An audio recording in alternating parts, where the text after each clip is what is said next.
Di masa pandemi yang masih melanda, Fakultas Ilmu Budaya FIB Universitas Udayana menggelar yudisium ke-142 secara daring yang berlangsung di kampus tempat. Yudisium dihadiri perwakilan lulusan terbaik dari masing-masing program studi. Fakultas Ilmu Budaya Universitas Udayana.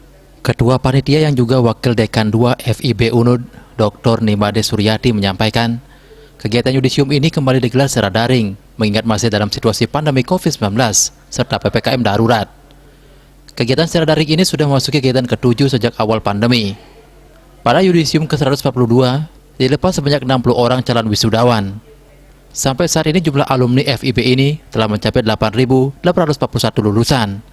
Dekan FIB UNUD, Dr. Made Sri Satyawati mengatakan, ini merupakan momentum bersejarah bagi seluruh calon wisudawan. Namun demikian, pihaknya mengingatkan kepada para lulusan, setelah memperoleh gelar sarjana, magister maupun doktor, hendaklah bisa belajar menjadi kupu-kupu. Karena menurutnya kupu-kupu memiliki satu filosofi yang dikenal dengan nama metamorfosis atau perubahan.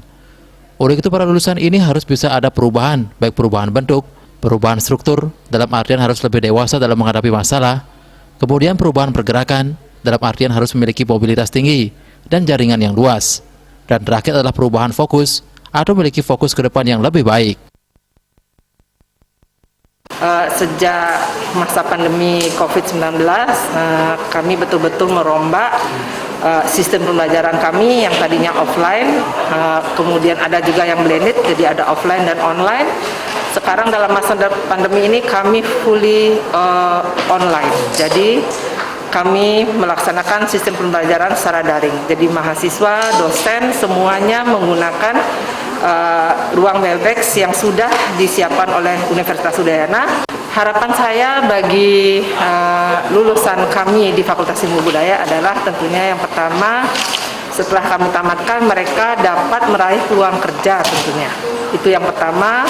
Kemudian yang kedua, mereka berkeinginan untuk melanjutkan studi bagi yang sarjana ke program magister, bagi yang magister ke program doktor. Jadi pada intinya kami ingin mereka meningkatkan mutu dirinya sehingga apapun yang mereka temukan nanti di masyarakat mereka dapat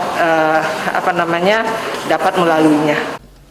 Lulusan terbaik pada yudisium ini diraih Dr. Luh Putu Sri Aryani SSM Hum dari S3 Kajian Budaya, Putu Sandra Putri Astariani SSM Hum dari Prodi Magister Linguistik, dan Nimade Yunita Widya Kusuma SS dari S1 Sastra Jepang.